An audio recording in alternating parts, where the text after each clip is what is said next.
everyone. Welcome to this momentous podcast. So it was the very first time that an outgoing CEO and an incoming CEO of the NESG have the chance to sit together. Mr. Larry Joyla, who we call GOJ, and now I formally call Chancellor because, of course, he is now the Chancellor of the Hillside University of Science and Technology, Okemesi, Ekiti State.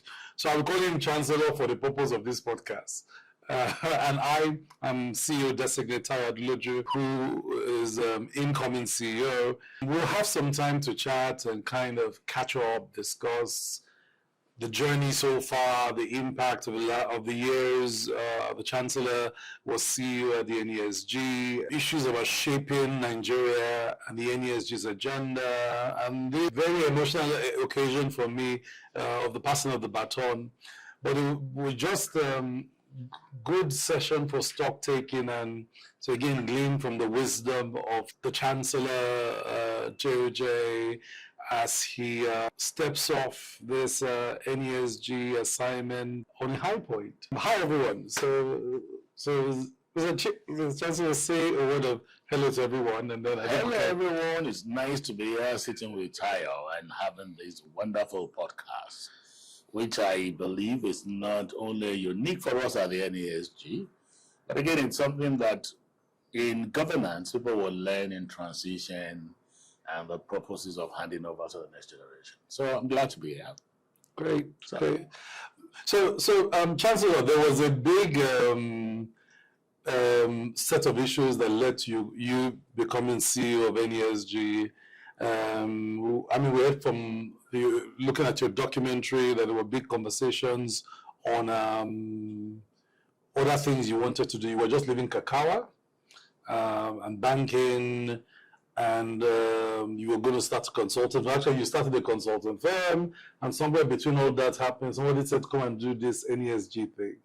So tell us, how did that all happen? And then, of course, when looking back, do you regret doing this? Would you have still, would you have done something differently? Would you have stayed with coming to the NESG almost a decade later? Looking back, really, you don't come to these part of the conclusions that I always have, that there is no accident anywhere. There is, for me, my life is something that is on purpose. There's a way God works it out. So I was tired. I wasn't going to do banking again. I had spent over 30-something years in banking then. And I simply told my friend and said, let's just set up a consulting firm. The whole idea was, we had the big four directing and doing what they wanted. And our plan was, how do we build a small Nigerian consulting firm that will be impactful? And I know that people always do these things in silos. Why can't we come together? The plan was to pick and bring together brilliant people so that we can run it. Unfortunately, my friends are all on the board of the NESG, and we had this political season, and my predecessor was going to go into politics.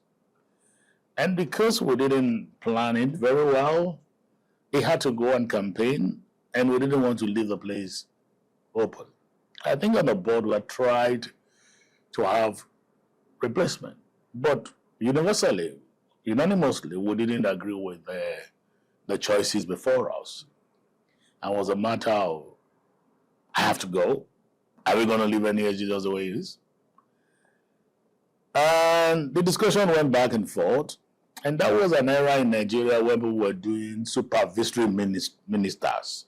So people left for politics, and you saw ministers being asked to supervise. And after some discussions, and it was clear that my predecessor was going to leave, and people came around and said, okay, you know what? At best, what I'm going to do is let me supervise NESG. My board chairman at Kakawa Discount House, who was on the board of NESG then, and he graciously agreed that, okay, you know what? Since we've almost rounded up at Kakawa and you've sold it, I'll allow you 2 days to come and see what happens at NESG, and then you supervise. And it was clear, we agreed. You got a 6-month period, and use this 6 months to look for a worthy successor to Frank. And in order to make sure that they know that I'm serious, pro bono, no payments, nothing. I didn't know that I had entered into a cul-de-sac, that it didn't matter what I brought to the table. My colleagues and my bosses were not going to. It wasn't good enough. It wasn't that we didn't have people. To them, it wasn't good enough. And look, J.O.J., I beg, come and do these things. And I thought my friends that were set together, together were going to come to my rescue. Once they were under pressure, they just buckled. And they said, Jai, go and do this. And I sat down and I reflected and I said, this is about you. But what you are being asked to come and do is about Nigeria.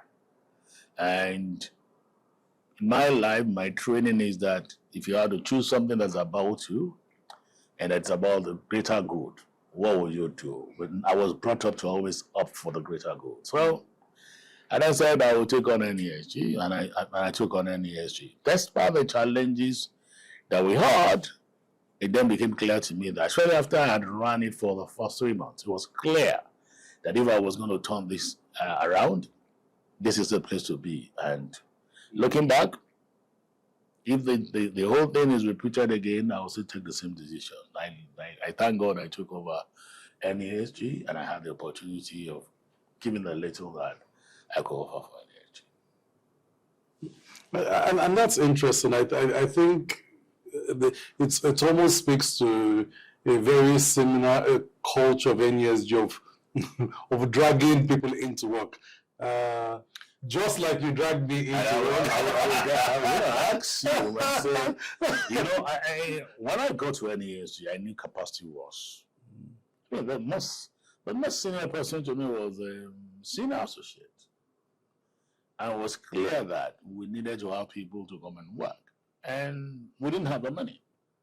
So I decided to go around people and say, come help us do this nation building work. And so you were one of those people I asked. And so just as I was dragged in, why did you follow me? Okay, so I was in consulting, and I don't know if you remember, you didn't drag me into the secretariat at the NESG first. You first invited me to join the technical committee for the Nigerian Economic Summit. So I think it was Summit 2013, I think was the first summit. So then the technical committee kind of allowed me to see NESG from the inside. So Summit 2014 was when you started to become, I think after that you started to become embedded in the summit process. And by Summit 2015, basically you were you were driving it, and at that point it became clear that for me that there was a group of Nigerians who were one, paying to serve, two, advancing the national interest, doing it behind closed doors, many times in the shadows, and did not really care about who was taking the glory. Those were four characteristics of this group of people that almost looked like an elite cult. My first view was that this looks like an elite club, that cult, where people, everything looks very hidden. What is this work they're doing behind the scenes? Was once we got into the work, there was nothing cultic about it. It was all about 100% devotion to Nigeria, and it came at a good time because I had exited from private sector consulting and focused on government consulting for a few years. I had then served in several advisory roles in government, and I was at the point where I was asking, how best do you serve Nigeria? So it was a very interesting inflection point when you asked to come and help at the secretariat as you settled down as supervising director and then formerly chief executive of the NESG. And the early days, I remember we didn't have an Abuja secretariat, so we're broadcasting today from the Abuja secretariat. But in the early days, there was no Abuja secretariat. There was one desk in Bureau of Public Enterprises.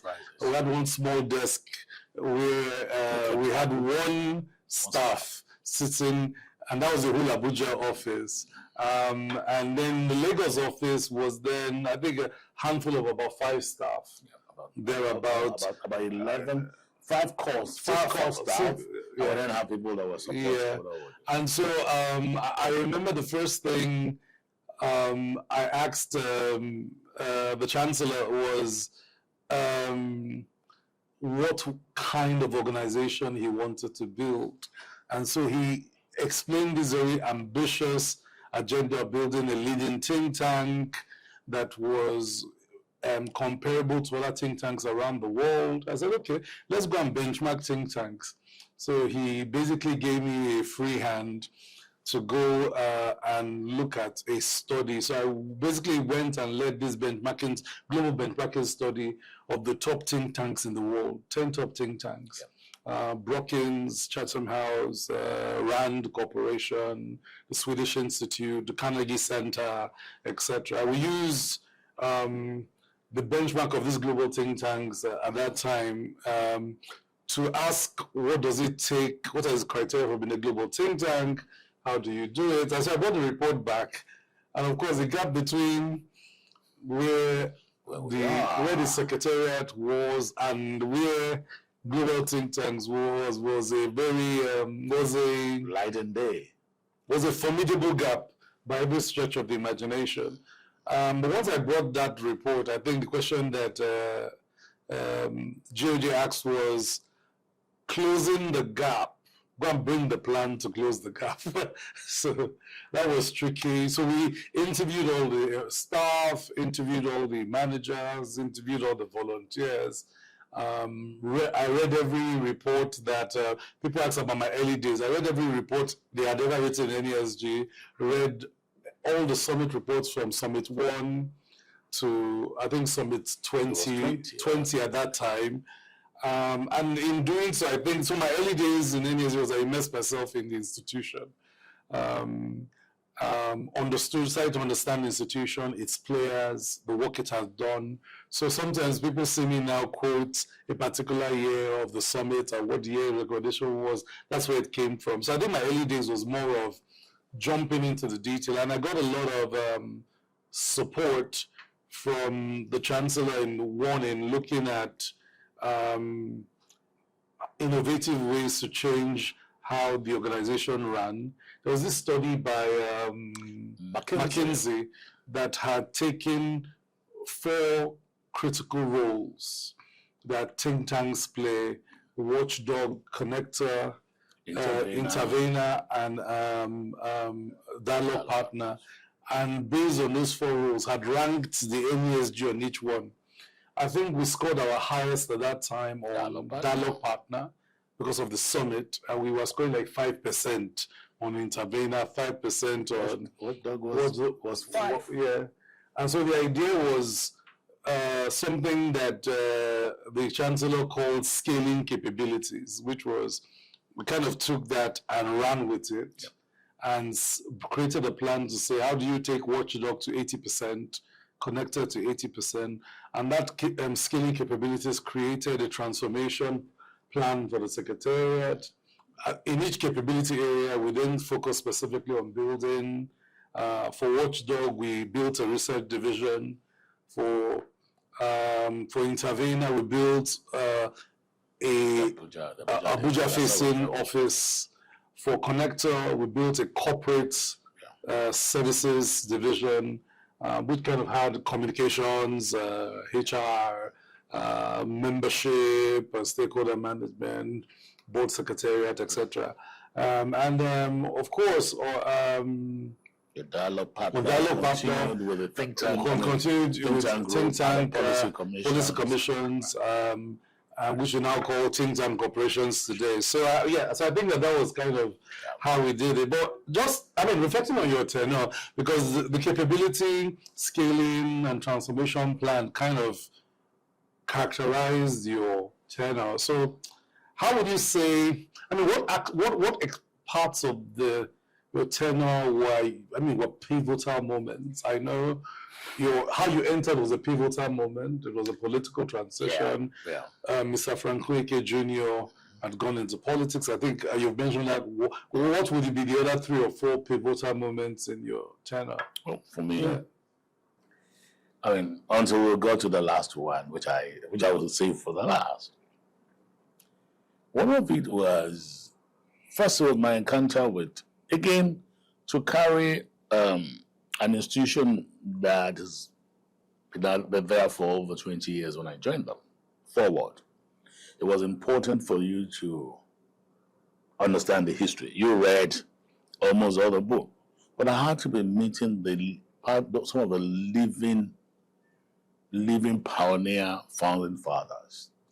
And I will not forget my discussion with the late Dikrima. And he said, Laoye, you are an advocacy group. Always ensure that no matter what happens, you are in the room. You are not an activist. And that, for me, changed a number of things about, as young people, you sometimes, I still call myself young comparatively. We wanted to do the Aluta work. We've been at this for over 20 years. Things haven't changed. How do we begin? We were ready to do a little confrontation with government. But that seemed to just, it gave me the understanding. And he said, listen, we're a platform that want to bring every Nigerians together and make them comfortable, regardless of the issue. That if you're looking for one platform you wanted to discuss and have a frank dialogue, NESG should come to mind. And therefore, you cannot do what those people are doing. And that saved me a great deal. I won't forget it, because we had a younger element in the board then that felt we were not doing enough. That felt despite all the good works we do in NESG, people just don't value it. And like you said, Taiwan, we're talking about the core foundations of NESG. This pay to serve and not caring who take the glory. It could be very, very painful if you've done all that you people needed to do, and yet people don't listen to it, and people just pass you off. Okay, let me backtrack and do it. I was talking to one of the directors a couple of days ago at the Gender Summit, and he said he had to take a group of people in his professional group on when everyone was saying, when the previous admission was doing all that was doing, nobody spoke, even NESG, they keep quiet, they did nothing. And he called a person, not on the platform, and showed the person all that we did at NESG, how we did it even at the risk of our lives.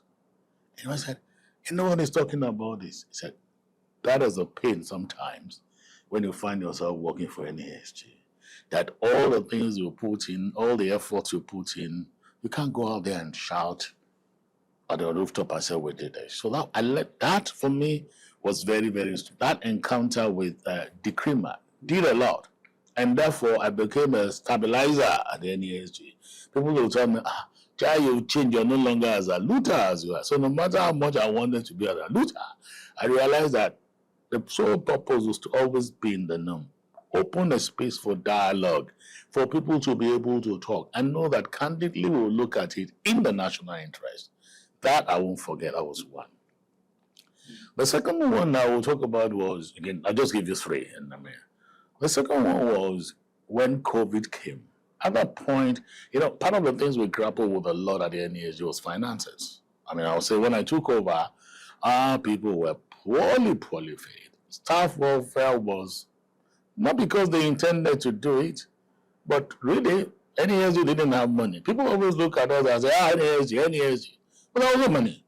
We were barely living from hand to mouth. And when my predecessor got us that secretariat, he has really exhausted all the money NESG had getting us a secretariat in Lagos. But don't blame him. There was a time in our life when our loads and our books and records were thrown out on the street of Lagos, on our law road, just because we couldn't pay on time and the owner said, move out. So I think Frank then had determined that if nothing, I must get a secretariat. And he got a good work. And so he had expended literally everything to pay. And here, this Jala coming in and wanting to make us a formidable think tank. Human resources was not there. And materials were not resident at the NESG. And that's one of those people, before the COVID, materials were not resident. So anytime you wanted something, it was on somebody else's table in their offices, because the way NESG was conceived then was it would be CEOs, they would use their offices and their resources to build NESG, and that was the way it was conceived. But as those generation of leaders left, the younger generation didn't have that understanding. In fact, that's when you will say NESG became more like an elite club. CEOs came into the NESG and their board, and that's all they did. Bringing their people along to do the work was becoming almost unavailable. And therefore, we were looking for documents. We couldn't have documents. We were looking, we didn't see them. I remember one day I had to go and sit with both Pascal Doze and the Creamer to say, please, I'm not taking whatever it is you have, but give it to me. I will just record everything. I will digitize it and have them on the system. So that forced us to do digitization of everything about NESG history. Thank God we have some of them leaving. And but back to what I was saying, what did we do with that money? So I knew I had to find money, and then COVID struck. And for me, it's pivotal because it gave us a room to be able to think how we can reinvent these processes. And then we move on to how do we digitize, how do we use telecoms, how we leverage. And that is one of the things that gladdens me today, that even in terms of organizing our policy commissions and co, because then you need to move everybody fiscally. But now we could do all of those things. And again, kudos to the comms team, how they came up with the NESG app, and which will compare with any app across the world today. It really helped our work, and it saved costs.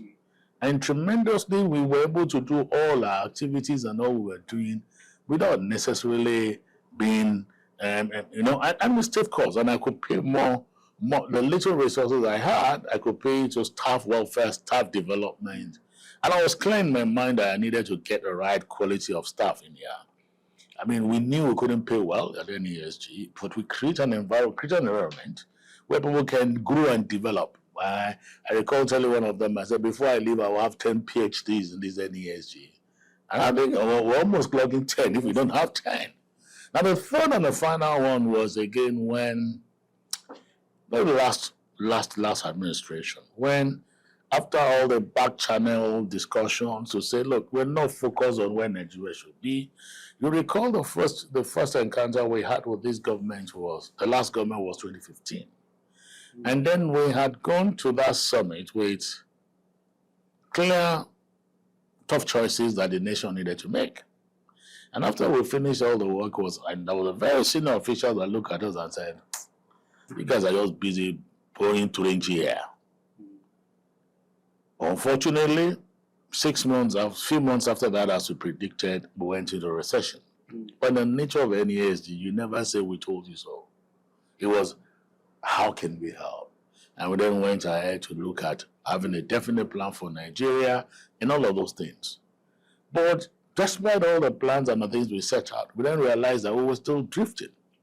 And we did all the back channels to speak. And unfortunately, there was, I remember the famous 14 points, 14-point letter, open letter to Mr. President. It was at the point of it. And when we did that, it really it was a letter written to Mr. President, but it was taken up at some quarters as an affront to government. and there was a heavy clampdown on the institution. If you were in a bank, and in fairness, I must acknowledge a few of our friends in government, because when they then went to at the federal level to take us on, there were people that stood up for us and said, as far as we know NASG, they work in the interest of the nation. And because they couldn't work at that level and get the kind of traction they wanted, they then came back to the private sector and descended heavily on us. Some of our directors were forced to relinquish the board. People were forced to stop paying subscription, and they were not supposed to give us anything whatsoever. And if you're not a banker, there can be the electoral risk. We're a very good corporate entity that will need FX.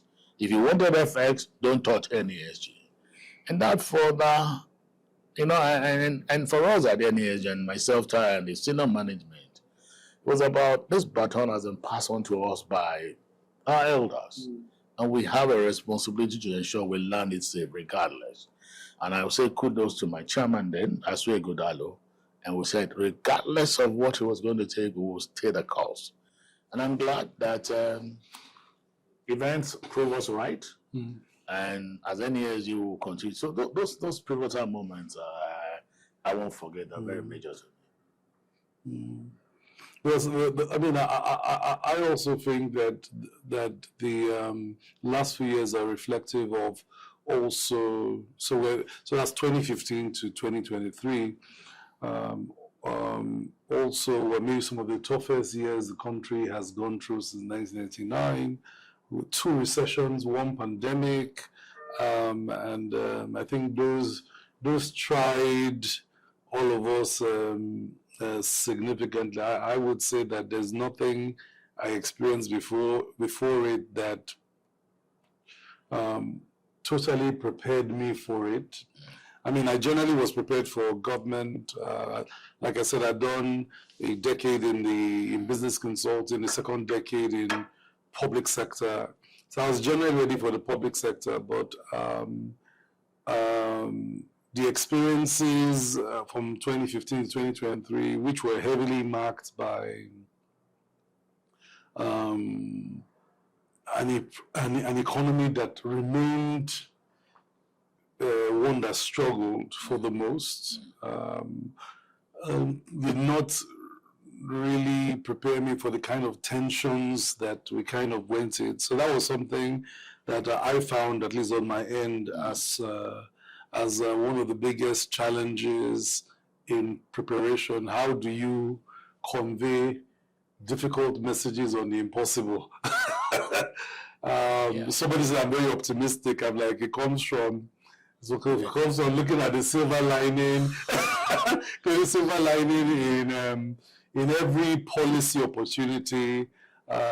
Someone says I'm an incurable optimist about Nigeria. Like, it comes from looking at the community of people. I think one of the things that was very unique in preparing me for the role was the army of stakeholders, the amount of sacrifices that thousands of NASG volunteers make on a daily basis. When you see the sacrifice that the leaders, policy commissions, thematic leads, members of thematic working groups, members of roundtable, volunteers at the summit expert networks, when you see the level of sacrifice they make on a daily, weekly basis to push policy or legislative change, you have to see the silver lining in Nigeria. If these people are here acting in the national interest, then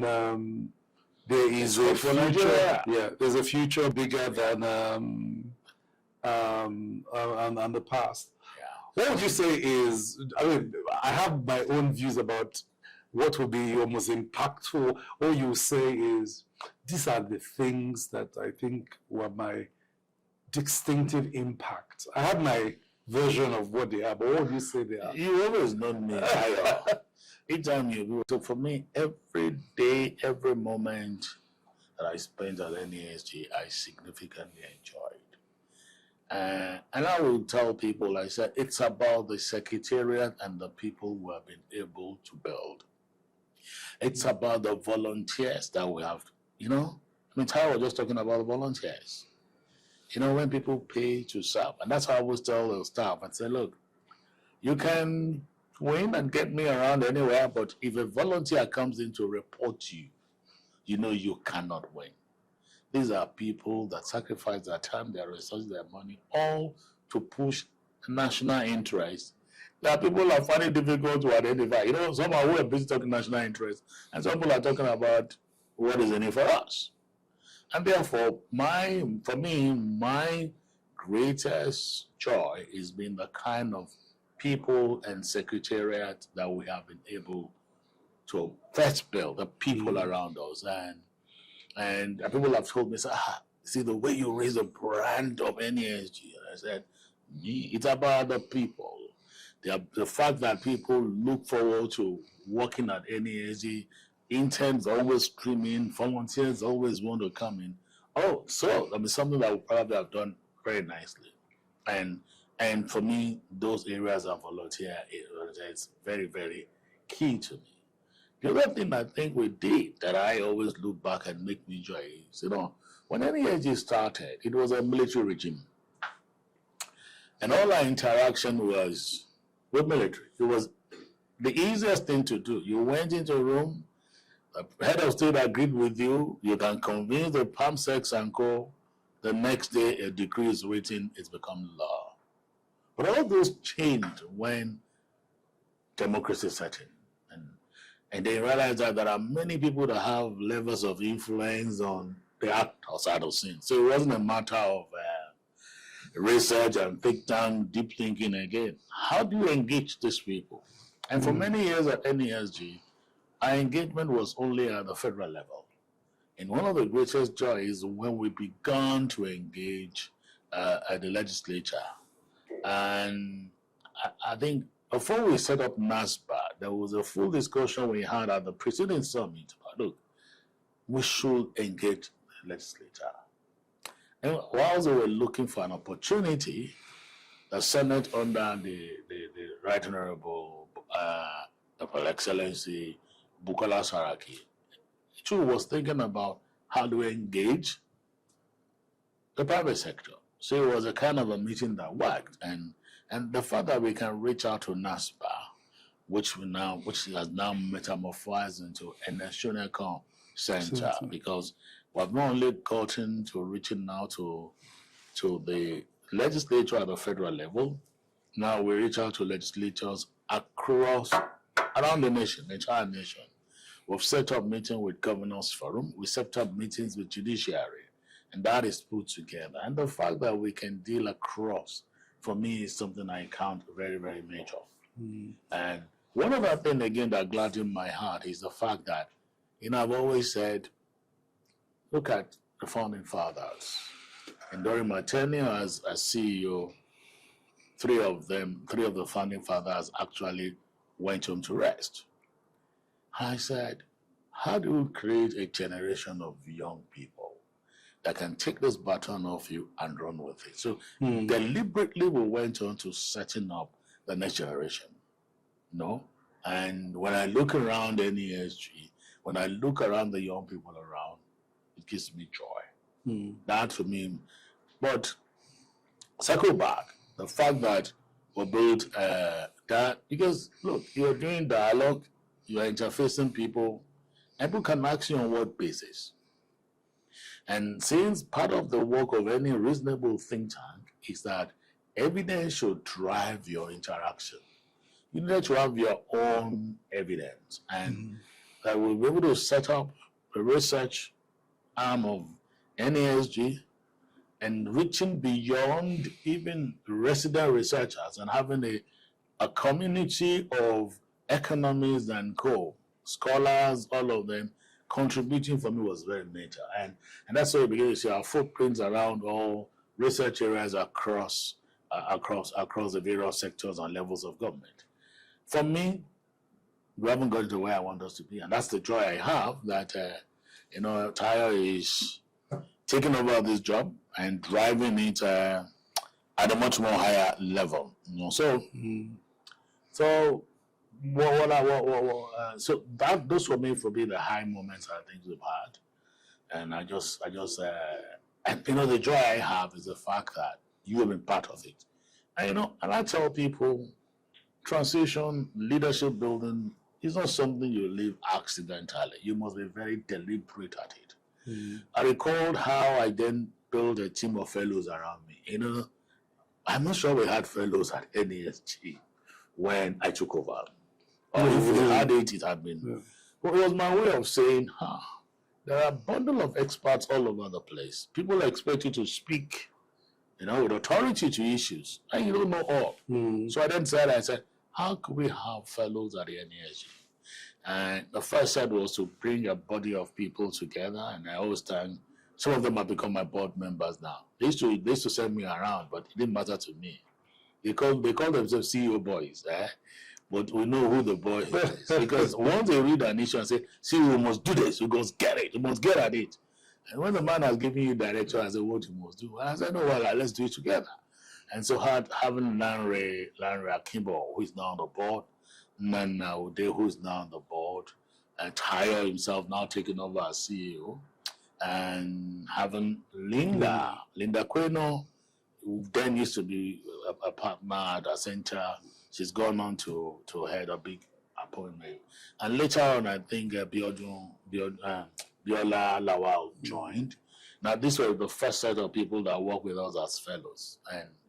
And Nana later and then went on to take, when we decided we were going to do the interface with the National Assembly, it was something that Nana took up and did. So for me, those to me are very, very good high moments for me, and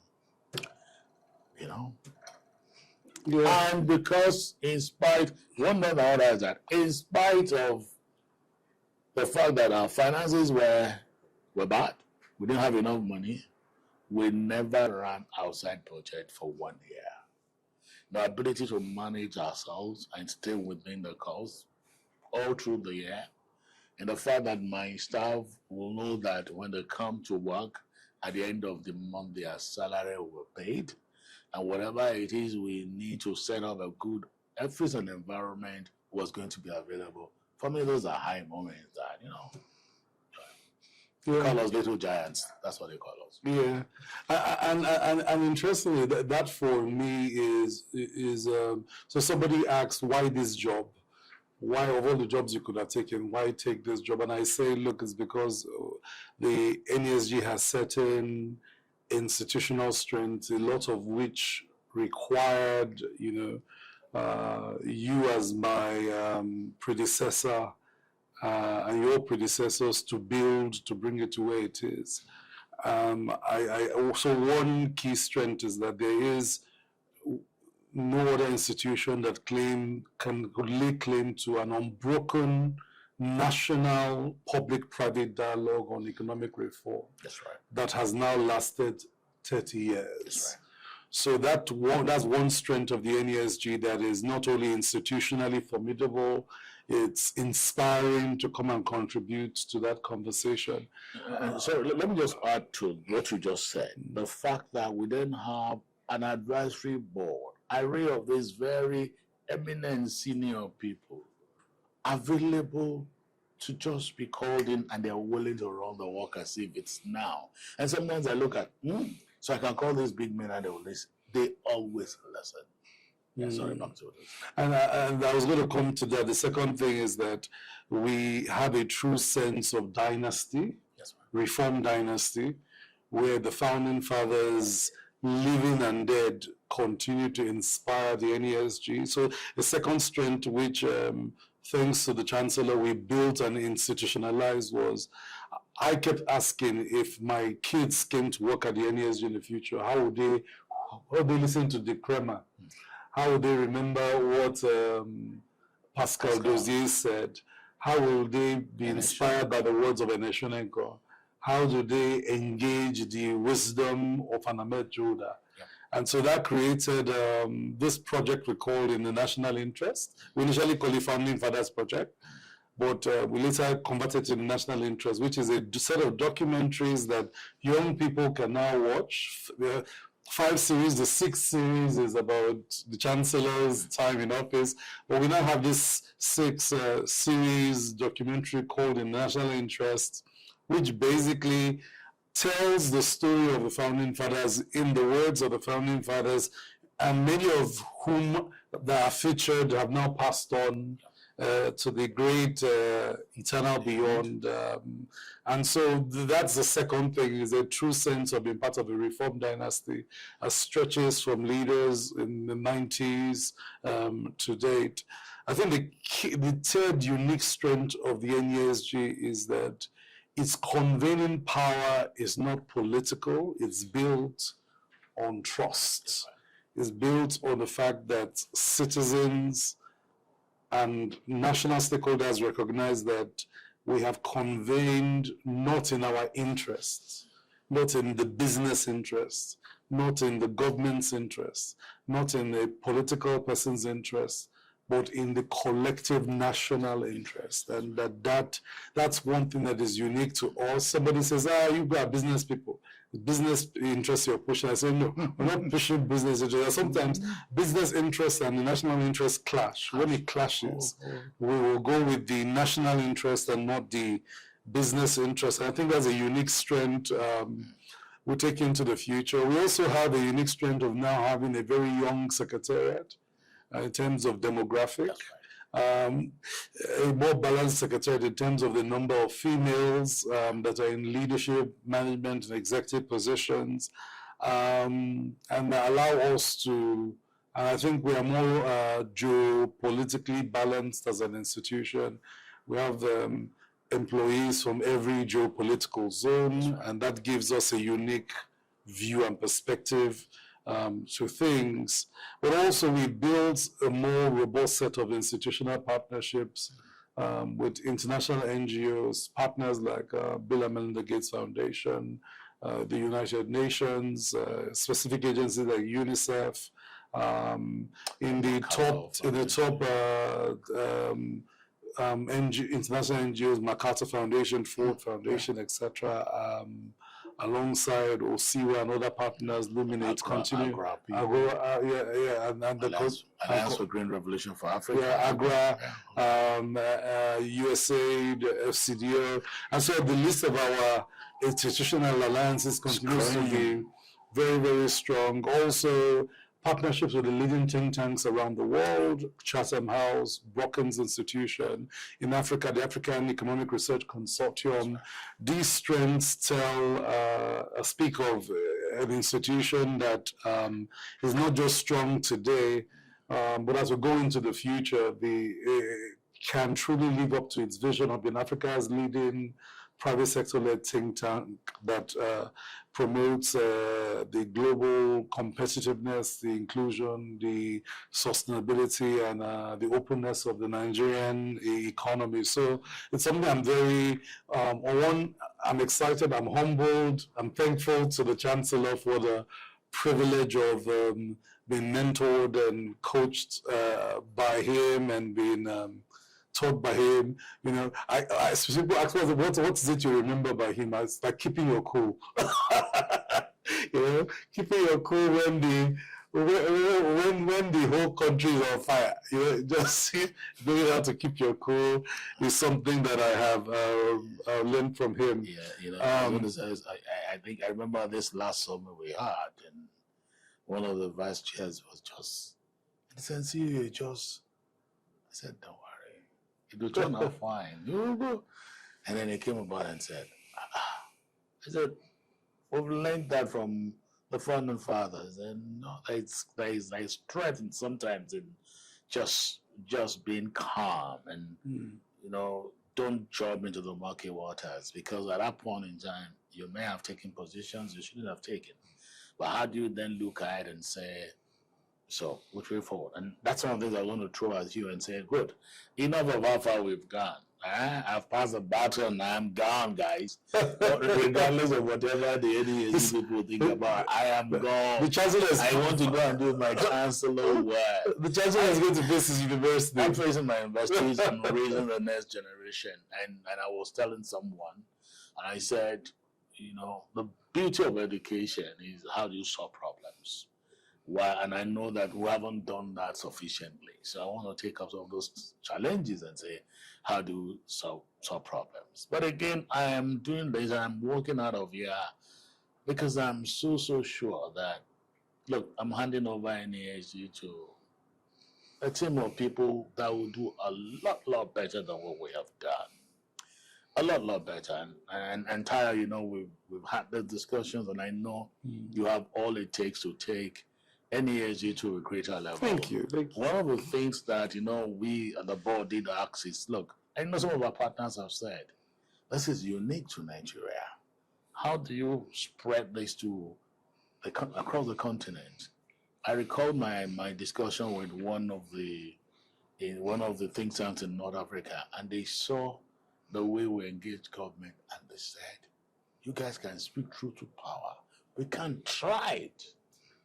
And I said to them, I said, you just have to make yourself credible enough and do the work. And I went somewhere else again, and they said, everybody keep talking to the executive. They don't talk to us in the legislature. And I brandished my NASBA, and I said, we have engagement. And said, please come over and talk to us. So the challenge is a lot.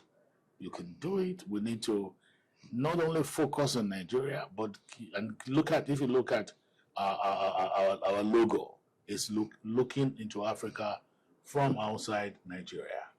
And that is a challenge. So probably maybe want to share with our listeners and go, what's your vision for the next level NASG? Oh, that's an interesting question. I mean, the vision of NASG is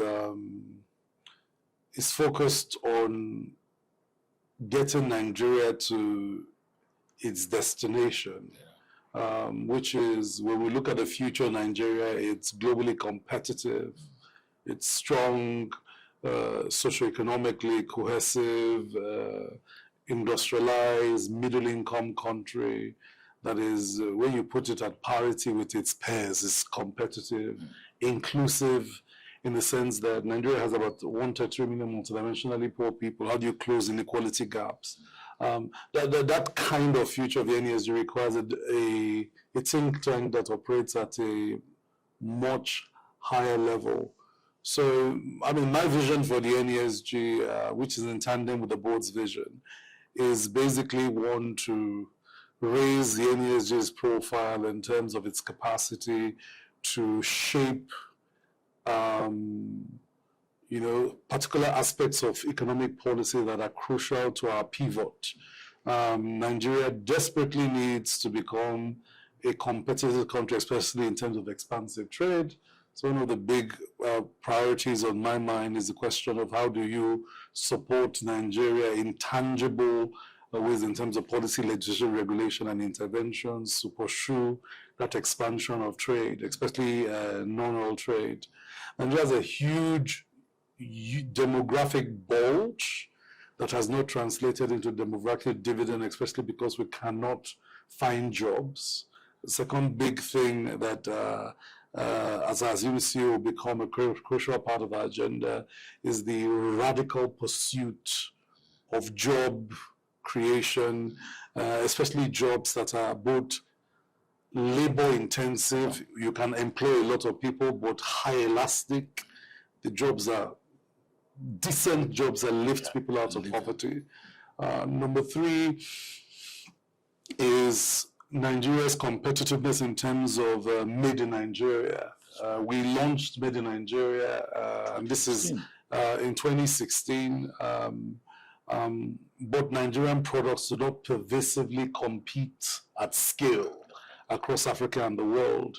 So the third key item for us is to pursue a Made in Nigeria agenda that links everything: infrastructure, optimization of our competitive national and subnational advantages and endowments, to create economic and regional clusters for both industrial, export processing, outbound towards a more highly complex, economically complex country we're exporting complex products around the world and earning the export revenues we deserve. That's number 3. Number 4 is to strengthen the communities of experts around our big issues, monetary, fiscal, and sectoral. Economists will be crucial. You started the non-resident research fellowships that has brought a senior faculty and senior fellows to the NESG of really world-class economists that have produced massive amount of economic output in short succession in the last 2 years. The goal is to scale the faculty of economists so that Nigeria has the pool of national economists, sectoral, trade, monetary, fiscal economists needed to provide the intellectual firepower and technocratic bandwidth for the task ahead. A lot of people just say government should do, government should do, government. But the problem sometimes is that people don't realize there's a technical capacity required to get government to do that. So in the next few years, the vision is build more of that type of technical capacity that allows us to pursue these bold, audacious reforms that NESG has advocated for years. We are a private sector-led think tank, so number 4 is build the private sector. A big part of my time will be spent with our core constituency, building private sector development. The countries that have done well, Asian tigers, countries that we call the Asian miracle, Indonesia, Malaysia, China, etc., have had a big part of business consensus on national competitive advantage development. And so a big part of my agenda, next few years is to build the kind of that type of business consensus that allows national transformation to become possible. There's been a big debate over the last 8 years about elite consensus. So elite consensus is both political and business elite consensus.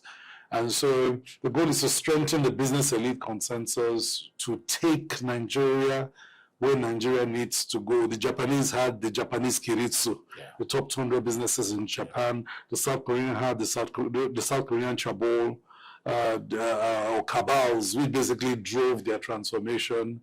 And so the question is that where is our own significant cluster of business consensus for national transformation? So that will be something that will be crucial to us. The last thing that will be crucial to us is, of course, international impact. That what we are doing at home here is not simply us clapping for ourselves, but that when NESG is ranked amongst think tanks around the world, shaping country and regional agendas, that we would stand out as the continent's leading think tank. And so we have a big set of ambitions for shaping global agendas that impact Nigeria in ECOWAS, in the African Union, in the United Nations as the years go by, and an expansion of our partnerships to do that. You said something about the last your time in office, that we ran almost a 100% budget performance. So financial sustainability is important to NESG's operational and technical sustainability. That's a big part of what we'll be thinking about going into the future, that we want to be that entity that continues to be so financially sustainable that we can continue to support Nigeria to do the things that Nigeria needs to do. I guess that's the agenda, but maybe since I'm here and I have him for a few more minutes, it's still the Chancellor's break. So, I mean, this is where we want to go, but what would you, you as both Chancellor, my predecessor, my mentor, any last advice? Still the cost, right? And please, the social sector is very critical. I know that sometimes even when I sit to the board and people are saying economic, I say, look, if you don't get a social sector right, we might grow, but we'll just be moving up and about. And so I know there's a few things we've done around health and education, and we can really, really strengthen that the more. I like the things we're doing around gender, about women out of school. We need to strengthen that the more. I know we're concerned about those that are the multidimensionally poor people. There's a work we've been doing around that. Let's not leave those work because, like you did say, unless we create jobs that is that give living wage, that make people happy, we will have the demographics, we'll have a large number of consumers, but they will not be effective consumers. And therefore, the advantages we're looking for we won't get. So don't be allowed to be drawn in this, purely economic matter, macroeconomic. Sometimes I sit in the room with a few of my, they're talking about what is FX, what is interest rate, and I say, I like that, they're important. If there's no stability, nothing works. But I'm interested in what happened to the social social sector, which is why I realize that as I leave this job, I'm paying significant attention to what happened in the social sector. I mean, I was reading something just yesterday that said in the last couple of 1 or 2 years, we've lost over 7,000 pharmacists. The number of doctors and co have gone. It was sad. There was something that was going on in social media, even just not a day or two, that talked about how many wards that Luth had shut down simply because there are no doctors. So we need to pay attention to this. People might not see them as a direct economic work, but you know what? If your human resources are not healthy and not strong enough, they can't work optimally. So that is one thing I will tell you that please put it in the front burner. I know a lot of work that you've done around that. Please, let's put it in the front burner. But stay the course. Please continue to strengthen the secretariat. And if there's anybody that, don't be afraid to fire, right? Don't be afraid to fire. If people will not, we just move them away. Because, like I tell people, we're a team. And you are as strong as your weakest link. And if there's anyone that is not carrying, so just thank them and say, you know what, maybe you go elsewhere. For this, we need this kind of togetherness and teamwork to build it forward. And so I know I'm going to close now and then thank our viewers and our listeners to let them know that for us at NESG, I'm leaving as CEO, but through NESG, people never retire. I am going to be there, part of the advisors, part of your volunteers, always urging on, always available in this work of nation building until we build a nation of our dream and of our hopes and aspiration. There is no rest for any of us. So, whilst I move to my other life, I remain one of your volunteers available to work. And I just thank God for this opportunity. And I'm glad that the transition we did, at NESG is something that corporate Nigeria and the entire Nigeria system should learn. How do you prepare for transition? How do you groom within? And how do you ensure that it is smooth? People were saying I should hand over, they say it's hand over mentoring time. I said, they all have been mentoring me before leaving. So it's time for them to then just take the front burner and do the work that they've been prepared effectively to do. So thank you. This is NESG Radio, all right? Thank you for having us. Thank you, everyone. Thank you so much, Chancellor. And guys, catch you soon as I jump into the new role in. I was warned today by board member that you have entered the role. Let's leave that alone. I don't come out. In December, I don't know. But we'll be sharing what is a continuation of the strategic agenda. Maybe we just put tweaks and all that in the new year and our different mandates and missions and transformations going on, but all for a more exciting engagement. Have a lovely rest of the year. Bye.